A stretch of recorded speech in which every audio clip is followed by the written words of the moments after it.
वक्त एक और खबर दर्शकों को हम बता दें बिहार चुनाव से जुड़ी, जहां वक्फ कानून पर आरजेडी नेता के बयान पर अब बीजेपी ने पलटवार किया है और केंद्रीय अल्पसंख्यक मंत्री हैं किरण रिजिजू, उनकी तरफ से कहा गया है कि आरजेडी नेता का वक्फ बिल फाड़ने को लेकर बयान जो है वो जंगल राज के लक्षण हैं। यानी जंगल राज को लेकर बीजेपी लगातार आक्रामक है। आपको बता दें कि आरजेडी के एमएलसी है, उनकी तरफ से कहा गया कि सरकार बनते ही वक्फ कानून को जो है वो फाड़ दिया जाएगा। लगे हाथ बीजेपी को मौका मिल गया और बीजेपी ने इस बयान को हाथों हाथ लेते हुए अब आरजेडी के जंगल राज के दिनों की याद जो है वो बिहार के मतदाताओं को दिलाना शुरू कर दिया है। इन सब के बीच आइए आपको जरा सुनवाते हैं कि कल तेजस्वी यादव के मंच से आरजेडी के एमएलसी कारी शोएब ने वक्फ कानून को लेकर कहा क्या था। साथियों, तेजस्वी जी को मुख्यमंत्री बनाइए। एक मजबूत हमारा बड़ा भाई संजीव कुमार को आप जब विधायक बनाएंगे तो वो विधायक नहीं, तेजस्वी यादव जी मुख्यमंत्री बनेंगे। वक्फ बिल के खिलाफ करने वाले को इलाज करना है। जिन लोगों ने वक्फ बिल का समर्थन किया उनका इलाज करना है। कहां थे ये सारे लोग? ये भाजपाई आज इनके जाल में नहीं फंसना है। तेजस्वी यादव जी मुख्यमंत्री बनेंगे, सारे बिल फाड़ के फेंक दिए जाएंगे, चाहे वो वक्फ बिल हो, कोई बिल हो। यहां सिर्फ सरकार होगी और इंसानियत की सरकार होगी। वक्फ बिल को फाड़कर फेंकने की बात करते हुए नजर आ रहे हैं आरजेडी के नेता। तो उनके इस बयान पर जेडीयू ने भी निशाना साधा है और कहा है कि वक्फ की जमीनों पर आरजेडी के नेताओं का ही कब्जा है। आरजेडी मुसलमानों की हमदर्द नहीं है, जेडीयू की तरफ से यह कहा गया है। सुन लेते हैं जरा। वक्फ बिल की सेंसिटिविटी को ये नहीं समझते हैं। राष्ट्रीय जनता दल वाले वक्फ बिल फाड़ेंगे नहीं फाड़ेंगे मुझे नहीं पता, लेकिन ये जरूर है कि वक्फ की जिन जमीनों को इन लोगों ने कब्जा कर रखा है, गया में, मुंगेर में, पटना में, पहले उसको तो खाली करा दें।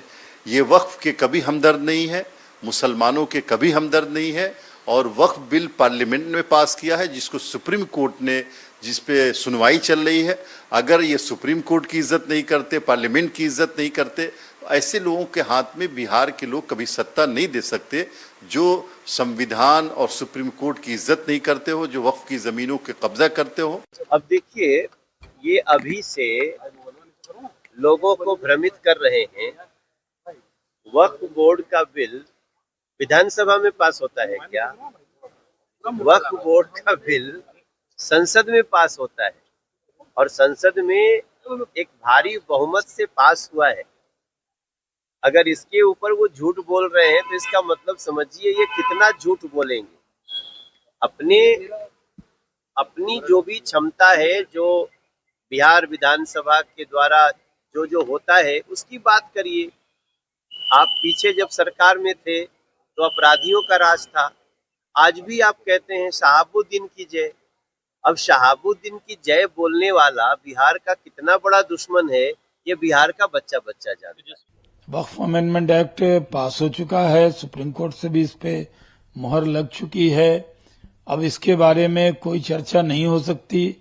जानबूझकर इस तरह का बयान देकर मुस्लिम समाज को गुमराह करने के लिए इस तरह का बयान दिया जा रहा है। आरजेडी पूरी तरह से निराश और हताश हो गई है, क्योंकि मुस्लिम समाज में बहुत ज्यादा गुस्सा राष्ट्रीय जनता दल के खिलाफ है। जब उन्होंने डिप्टी सीएम अनाउंस किया तो मुकेश सहनी को तो अनाउंस किया, कोई मुस्लिम समाज से अनाउंस नहीं किया। इसको लेकर मुस्लिम समाज में गुस्सा है। उनके गुस्से को कम करने के लिए वक्फ अमेंडमेंट एक्ट को वो खत्म कर देंगे, इस तरह की बयानबाजी कर रहे हैं। इससे कोई फर्क पड़ने वाला नहीं है। हमेशा से आरजेडी के लोगों ने मुसलमानों को जो है पीछे ढकेलने का काम किया, उनको अपना गुलाम समझा, उनको अपने वोट बैंक की जागीर समझी। एनडीए की सरकार ने प्रधानमंत्री श्री नरेंद्र मोदी जी के नेतृत्व में वक्फ बोर्ड अमेंडमेंट बिल ला करके मुसलमानों को उनके हक और हकूक दिलाने का काम किया। मुस्लिम समाज की बेवा, यतीम, मिस्कीन, गरीब को उनको हक दिलाने का काम किया। और आज ये लोग बार बार उस वक्फ अमेंडमेंट बिल का जो है विरोध कर रहे हैं। वो नहीं चाहते हैं कि गरीब मुसलमान, पसमानदा मुसलमान जो है वो मुख्य धारा में जुड़े। वक्फ की जो कल्पना की गई थी, वक्फ का जो निर्माण किया गया था, वो गरीब मुसलमानों को उनका हक दिलाने के लिए किया गया था। 70 वर्षों में आरजेडी के लोगों ने, कांग्रेस के लोगों ने वक्फ की संपत्तियों को लूटा है। वहीं वक्फ बिल को लेकर तेजस्वी यादव का भी बयान सामने आया है और उनकी तरफ से भी यही कहा गया है कि वक्फ बिल को कूड़े में फेंक देंगे।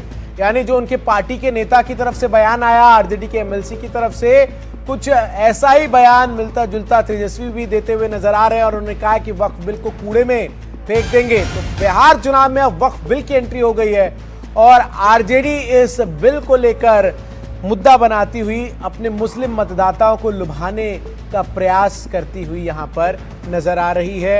जरा सुनते हैं तेजस्वी ने क्या कहा है, लेकिन उससे पहले आपको मैं सुनवाऊं कि तेजस्वी ने क्या कहा है। मैं बाबा का रुख करता हूं। बाबा, वो जो मुकेश सहनी के मुख्यमंत्री के बाद डिप्टी सीएम उनको अनाउंस किया गया और जो सवाल उठा कि 18% वाले उस वोट बैंक का क्या उसी वोट बैंक को साधने के लिए एक सुनियोजित तरीके से आरजेडी के नेताओं की तरफ से ये बयानबाजी की जा रही है जिसमें तेजस्वी यादव खुद सुर में सुर मिला रहे हैं? देखिए, जितने लोगों के बाइट हमने चलाए उन सब ने एक बात कही है कि ये सुप्रीम कोर्ट में पारित हुआ और इस पर विपक्ष का विरोध था। इसमें कोई नया नहीं है। पूरा जो है इंडिया ब्लॉक ने इसका विरोध किया था और वो इस चुनाव में भी लाजमी है। और जहाँ तक मुस्लिम समाज से डिप्टी सीएम बनाने की बात है, आरजेडी के सूत्रों का कहना है वो होगा, लेकिन सवाल कौन पूछ रहा है? क्या शाहनवाज से जब ये पूछा जाए कि बीजेपी ने कितने मुस्लिम को टिकट दिया, उनके पास जवाब है? क्या चिराग पासवान से पूछा जाए कि 29 सीट है, आपने केवल 1 मुस्लिम को उम्मीदवार बनाया? जेडीयू ने केवल 4 मुस्लिम को उम्मीदवार बनाया, 101 टिकट उन्होंने बांटे। उसी तरह मांझी और उपेंद्र कुशवाहा ने तो एक भी टिकट नहीं दिए। तो ये बड़ा सवाल है। बिहार की जनता जो है वो ये सब चीज़ों को समझ रही है और इसी के लिए, और जितना ये मामला उठेगा ना, तो जो 2-4% वोट जो जेडीयू को मिलता था मुसलमानों का या ओवैसी जी जो ताक लगाए हैं, वो सब लगता है सब जो है आरजेडी के पाले में आ जाएंगे। मुझे लगता है कहीं इस पूरे कंट्रोवर्सी का यही होने वाला है। ठीक है बाबा, एक बार इधर सुनवा भी देते हैं क्या कहा है तेजस्वी ने। भाजपा वाला अगर सबसे ज्यादा डराता है तो लालू जी से डराता है। चाहे कोई बिल ये लोग लाते हो, आप लोगों से हम कहना चाहते हैं, वक्फ कानून का जो इन लोगों ने बनाया है, हमारी सरकार बनेगी तो उस बिल को हम लोग कूड़ेदान में फेंकने का काम करेंगे। और यही नहीं, इस क्षेत्र पिछड़ा क्षेत्र है, गरीब इलाका है, यहाँ पढ़ाई की व्यवस्था अच्छी नहीं है, दवाई की व्यवस्था, इलाज की व्यवस्था नहीं है, यहाँ कारखाने नहीं है, यहाँ नौकरी नहीं है, और थाना ब्लॉक चले जाए तो बिना घूस दिए कोई काम नहीं होता है। तो पढ़ाई और दवाई के साथ वक्फ का जिक्र करके मुस्लिम मतदाताओं को लुभाने का प्रयास करते हुए जब तेजस्वी नजर आते हैं तो वो एक और अपील करते हैं जहां वो कहते हैं कि सिर्फ नफरत की राजनीति हो रही है, तरह तरह के कानून जो हैं वो लाए जा रहे हैं, संविधान को खत्म किया जा रहा है। तेजस्वी की तरफ से ये तमाम बातें जो हैं वो चुनावी सभा में कही गई हैं। लोकतंत्र पर हमला हो रहा है, ये भी तेजस्वी यादव ने अपने संबोधन में किया है। तो तेजस्वी यादव लगातार अब चुनाव प्रचार में जिस तरीके से आगे बढ़ते हुए नजर आ रहे हैं, जब से उनको मुख्यमंत्री चेहरे के तौर पर महागठबंधन ने घोषित किया है, वो लगातार हमलावर नजर आ रहे हैं। इस दौर में हमारा देश चल रहा है जहाँ केवल नफरत की राजनीति हो रही है, टकरार की बातें हो रही है, आपस में लड़ाने की बात हो रही है, तरह तरह के कानून लाए जा रहे हैं। उस दौर में जहां संविधान को खत्म करने का प्रयास किया जा रहा है, लोकतंत्र पर हमला हो रहा है। वहीं आगे बढ़ते हुए अगली खबर आपको बताएं जहां तेजस्वी यादव पर एआईएमआईएम ने भी पलटवार किया है और कहा है कि तेजस्वी और राहुल जो हैं वो सौदा कर रहे हैं। तेजस्वी राहुल से सौदा कर रहे हैं, एआईएमआईएम की तरफ से कहा गया। तेजस्वी मुस्लिमों से सौदा क्यों नहीं कर रहे हैं? यानी असदुद्दीन ओवैसी की पार्टी एआईएमआईएम तेजस्वी यादव को घेरती हुई यहां पर नजर आ रही है। आप हमसे क्यों नाराज हैं तेजस्वी जी? ये इलेक्शन है, इसमें अगर हमने आपसे मुसलमानों के लिए एक ओहदे की मांग कर ली, एक पद की मांग कर ली, तो आप हमको बीजेपी का एजेंट कह रहे हैं। यही सौदा, यही समझौता तो आपने कांग्रेस से किया है। आपका गठबंधन मोहब्बत का गठबंधन थोड़ी ना है। जितने भी दल आपके साथ हैं वो मोहब्बत में आपके साथ नहीं है, वो सब सौदे और समझौते के लिए आपके साथ हैं। आप उन्हें कुछ दे रहे हैं इसलिए वो आपके साथ हैं। यही सौदा जो हम आपसे करना चाह रहे हैं, डिप्टी सीएम का कि मुसलमानों को डिप्टी सीएम बनाओ, यही सौदा तो आपने 2% मल्लाहों से किया है कि तुम हमारे साथ आओ, हम तुम्हें डिप्टी सीएम बनाएंगे।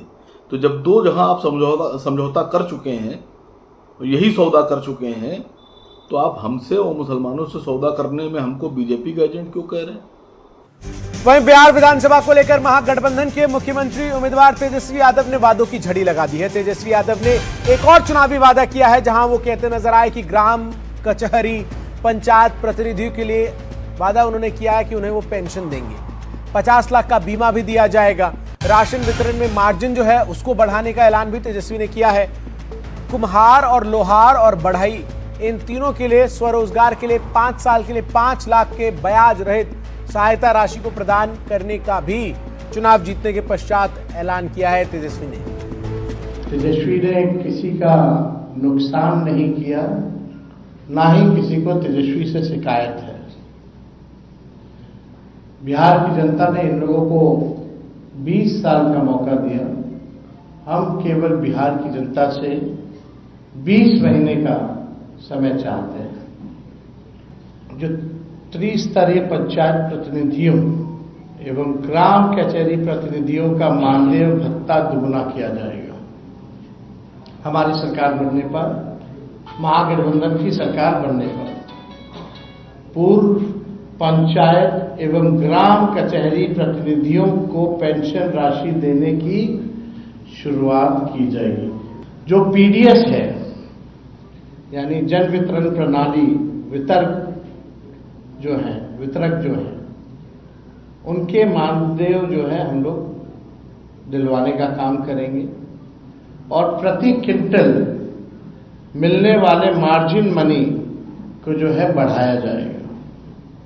वहीं तेजस्वी के वादे पर बीजेपी ने पलटवार करते हुए कहा है कि तेजस्वी चुनाव में झूठ बोल रहे हैं। तेजस्वी के वादों से बिहार को सावधान रहना चाहिए।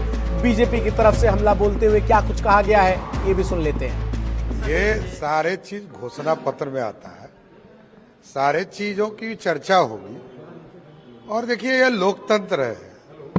लोकतंत्र में सिर्फ बोलना इशू नहीं है।